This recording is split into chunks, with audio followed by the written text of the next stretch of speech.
Salut, j'espère que ça va. Alors, petite vidéo pour expliquer comment est-ce qu'on fait quand on propose un webinaire d'arriver à faire plus de 35% de show-up.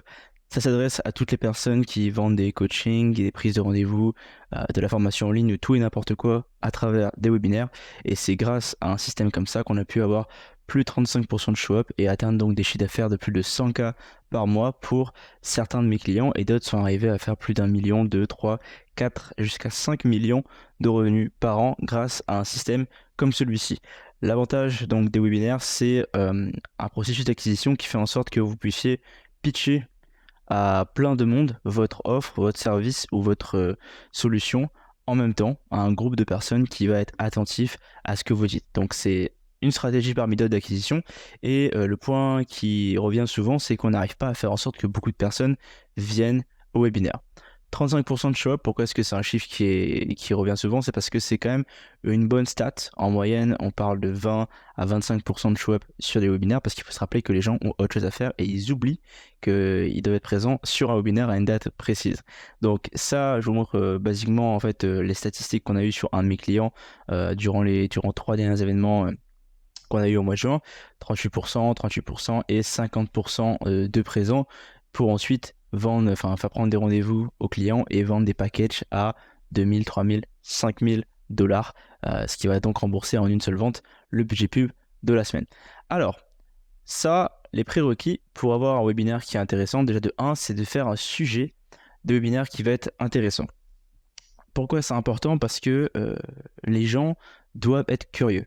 Ils doivent vouloir venir à votre webinaire dans un premier temps. D'accord? Si vous faites un sujet random qui intéresse personne et que les gens vont juste s'inscrire comme ça, euh, le reste de ce qui va suivre va pas forcément marcher. Il faut quand même que le sujet soit intéressant, que ça attire la curiosité de votre audience. Donc, je passe l'étape de trafic, parce qu'on va prendre en compte que vous comprenez comment on fait du trafic, c'est de la publicité ou du contenu, etc. On va passer vraiment à l'étape de comment est-ce qu'on fait pour avoir un bon taux de show-up.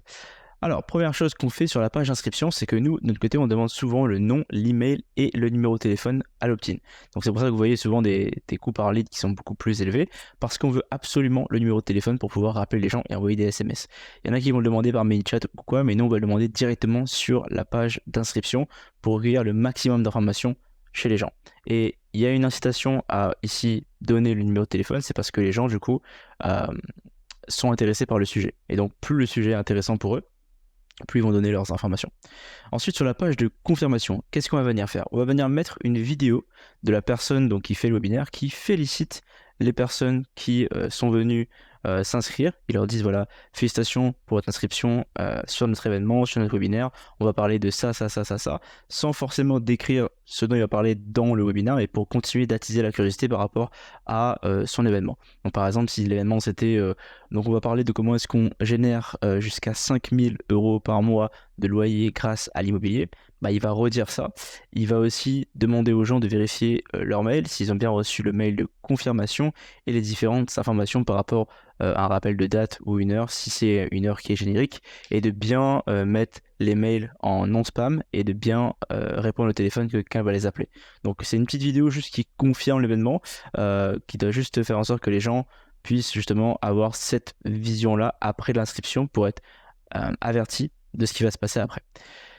Nous, ce qu'on va mettre aussi, c'est qu'on va mettre un bouton vers ManyChat. Donc en fait, sous la vidéo, il va y avoir un bouton qui va dire activer vos rappels, et ça va inscrire les gens dans ManyChat, qui est donc le module de Messenger de jeu de Messenger pour pouvoir justement parler aux gens par Messenger en envoyant des messages.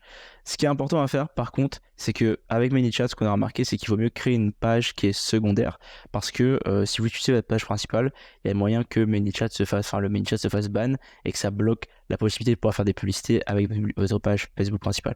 Donc si par exemple vous avez une page qui s'appelle Brice Centurion, et ben nous on va créer une page qui s'appellera Brice Centurion-rappel, qui va avoir le mini-chat implémenté dessus et qui va servir seulement à faire des rappels. Comme ça, si celle-là, elle se fait ban ou elle se fait bloquer par Facebook, eh bien, on peut juste l'enlever et faire un nouveau mini-chat avec une autre page. Donc, pensez à faire ça. Dans le mini-chat, qu'est-ce qu'on fait? On dit aux gens, écoute, tes rappels sont activés, y a pas de souci. Maintenant, j'ai créé un canal Telegram ou Instagram, donc Instagram c'est nouveau, mais un canal Telegram pour pouvoir discuter plus rapidement, et tu peux nous rejoindre là-bas. Donc là, on vient d'ouvrir ici un deuxième canal de discussion avec l'audience qui s'est inscrite. Et là, on vient ouvrir un troisième canal de discussion pour en fait, l'objectif c'est de pouvoir parler à ces gens-là de plusieurs façons possibles. Donc, partout où on peut les rappeler qu'il y a un événement, ça sera mieux comme ça parce que les gens ont vraiment tendance à oublier. Si vous avez que des SMS ou que des emails, les gens vont oublier. Ils ont besoin d'avoir des notifications sur leur téléphone pour que les gens show up. Ça vient de 2 ans de webinaire chaque week-end et c'est ça qu'on a remarqué pour que les gens viennent au webinaire. Ensuite, quand les gens ont fini de s'inscrire, on va leur envoyer donc un email de confirmation d'inscription. Donc voilà, félicitations pour vous être inscrits, etc. Et on rappelle la date, on rappelle que l'événement est à telle date, tel jour, etc. Et aussi, on va faire une invitation Google Agenda, Google Calendar, qui va les inviter à la date et à l'heure de l'événement.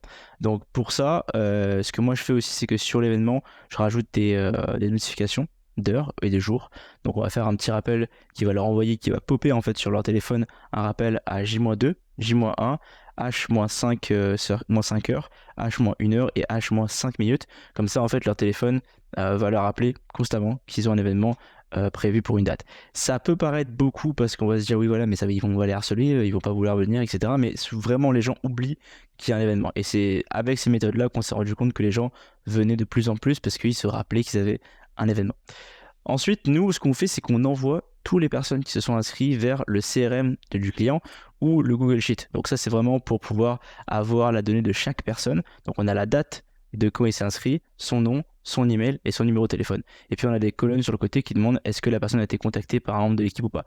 Ça dépend de la taille de votre team et de ce que vous voulez faire avec. Mais nous, on a toujours quelqu'un de l'équipe qui appelle la personne qui s'inscrit. Donc dans les 15 minutes ou dans l'heure où la personne s'est inscrite, c'est des heures ouvertes, si ça serait 23h c'est un peu chaud, mais s'il s'inscrit dans la journée ou bien tôt le matin quand la nuit est passée, on va l'appeler pour confirmer qu'il va bien venir à l'événement. Qu'est-ce que ça permet de faire? Vous allez me dire mais ça sert à rien. Bah si en fait. L'avantage de ça c'est que la personne va avoir un contact humain avec quelqu'un, c'est pas juste une pub sur internet ou juste un truc random, il va avoir quelqu'un qui va l'appeler pour lui dire est-ce que tu viens bien à l'événement dimanche. On pose quelques petites questions, pourquoi tu t'es inscrit, qu'est-ce qui t'intéresse, qu'est-ce que tu vends, etc. machin, ou qu'est-ce que tu veux apprendre par exemple. Et donc ça permet de créer ce lien et ça va faire en sorte que la personne après elle se dise ah quelqu'un m'a appelé, c'est important, j'ai pas envie de décevoir la personne qui m'a appelé, donc je vais venir. C'est vraiment un sentiment, c'est vraiment une façon de neuromarketing pour vraiment venir créer un sentiment de confiance et du fait que nous on les appelle, on va créer un sentiment de proximité avec cette personne-là pour ensuite la faire venir à l'événement plus que si on l'avait pas appelé.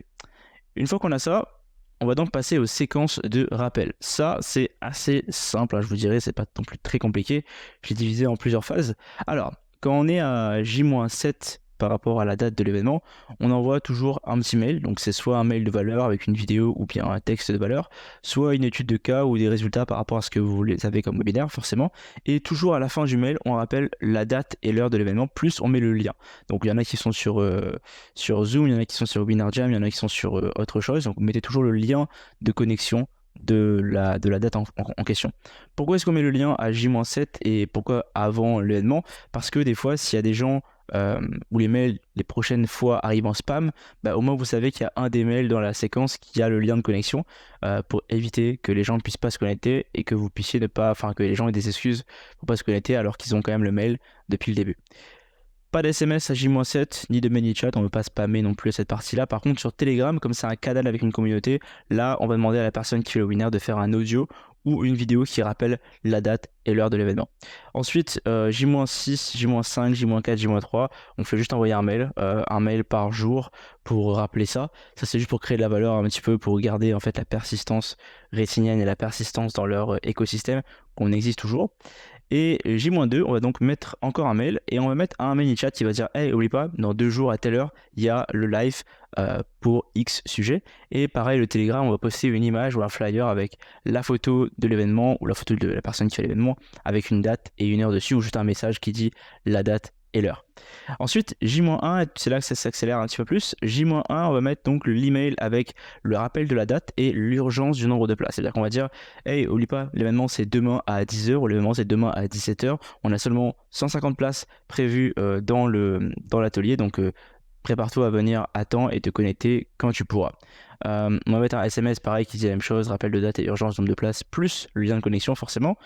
le mini-chat et le Telegram. Le Telegram, c'est bien un J-1 parce qu'on peut faire quelque chose d'intéressant en montrant que la personne est en train de se préparer. Par exemple, moi, je filme mon téléphone comme ça, je fais une vidéo pour Telegram en disant: Salut guys, je suis en train de préparer la présentation pour demain, donc j'espère que vous allez être là en masse. Et en gros, faire un contexte un peu comme ça pour créer l'urgence et le scarcity, on va dire, pour que les gens puissent venir à l'événement. Ensuite, moi j'envoie un mail à H-5 heures, donc ça c'est pour dire, n'oublie pas, ce soir il y a un live, donc sois présent, etc., etc. Pareil pour Telegram, on peut aussi envoyer une notification à ce niveau-là. H-1 heure, là on renvoie toute la batterie classique, email, SMS, ManyChat, Telegram. Et H-25 minutes aussi pareil, et puis H-5 minutes c'est le go. Alors pourquoi est-ce que H-5 minutes c'est le go et pas HH? C'est-à-dire pourquoi on envoie 5 minutes avant et pas à l'heure précise? C'est parce que en gros, souvent le temps que le mail s'envoie, le temps que le SMS s'envoie, le temps que le ManyChat ou le Telegram s'envoie, enfin Telegram c'est instant, mais mail, SMS, ManyChat, le temps que ça s'envoie, ça va prendre 5 minutes. Donc souvent on le paramètre 5 minutes avant, ou même 10 minutes avant. Le temps que ça s'envoie, le temps que ça arrive dans la boîte de réception de tout le monde, ça va être l'heure pour que les gens se connectent. Donc souvent prendre un petit peu d'anticipation, parce que si on le fait à l'heure pile, ils vont arriver à H+5. Donc c'est vraiment important pour nous de le faire juste avant, en mettant l'urgence, en disant guys, let's go, connectez-vous, on commence, c'est parti, etc. etc. Ici, dans H+15 minutes, c'est un petit truc qu'on a mis en place aussi, c'est pouvoir en fait envoyer des mails après le début et envoyer toute la batterie en fait après le début de l'événement pour les retardataires. Parce qu'il y a des gens en fait qui souvent ils vont voir l'événement, ils sont sur la route ou ils sont quelque part et ils disent ah je vais rater l'heure, je peux pas venir. Et des fois ils arrivent chez eux et c'est vraiment une histoire que je vous dis qui arrive souvent. Ils arrivent chez eux et en fait maintenant ils sont dispo, mais ils pensent que c'est trop tard pour rejoindre. Donc là le fait d'envoyer un 15 minutes après, ils vont se dire ah ok je peux encore rejoindre, je vais venir. Et vraiment nous on a beaucoup de gens qui arrivent. On parle de peut-être, franchement, sur les 35 personnes, 35% et plus qui sont là, dites-vous qu'il y a au moins un tiers, voire la moitié qui arrive après le début de l'événement. Donc c'est important de travailler ça justement pour être sûr que vous ayez des mails et des SMS qui arrivent après.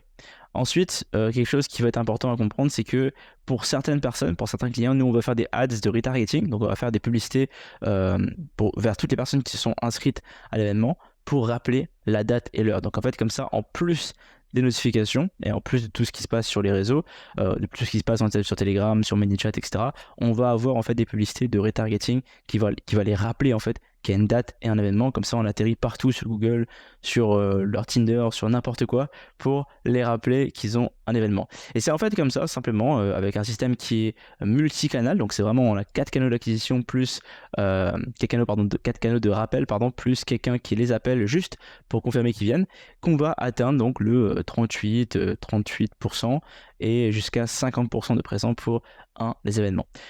Donc ça c'est une stratégie qu'on a vraiment mis en place pour les clients qui vraiment avaient besoin d'avoir beaucoup de gens présents au webinaire. Donc ça va dépendre de forcément le prix du package que vous vendez, de la complexité de l'offre que vous présentez. Si par exemple c'est un webinaire qui va dire voilà, pour les gens qui ont déjà des bâtiments et que vous voulez augmenter les loyers, vous allez forcément avoir moins de gens inscrits qu'un webinaire qui va dire comment gagner de l'argent grâce au loyer avec Airbnb en partant de zéro. Parce que les sujets sont différents. Mais ça n'empêche pas de créer des webinaires qui sont quand même intéressants pour les personnes et ensuite de faire la promotion de ce qu'on veut vendre là-dedans. Et dans tout ça, faire toute la séquence qui a permis de pouvoir faire en sorte que les gens viennent à l'événement, parce que le but du jeu c'est que si vous faites pas tout ça, vous allez dépenser de l'argent, vous allez dépenser de l'énergie pour faire venir des gens, et finalement s'il n'y a que 10% ou 20% qui vient, c'est pas top. Le but c'est de faire en sorte que le plus de personnes viennent. 35% c'est intéressant, mais il y a moyen de récupérer 65% des gens qui sont restants. Ça c'est un petit tips. Nous ce qu'on fait c'est qu'on fait en sorte que notre équipe rappelle juste après l'événement les 65% qui manquent dans le jour d'après ou l'après-lendemain pour demander est-ce qu'ils ont vu le webinaire, ou est-ce qu'ils sont venus, ou est-ce qu'ils veulent être invités au prochain, ou est-ce qu'ils veulent recevoir le replay. Et c'est vraiment dans les systèmes comme ça qu'on va trouver les pépites et qu'on va faire en sorte d'aller chercher la petite bête avec les gens pour être sûr qu'on a payé nos leads correctement ou qu'on a fait en sorte d'avoir utilisé toute la liste correctement et pas d'avoir brûlé 65% des personnes qui se sont inscrites sans les avoir contactées.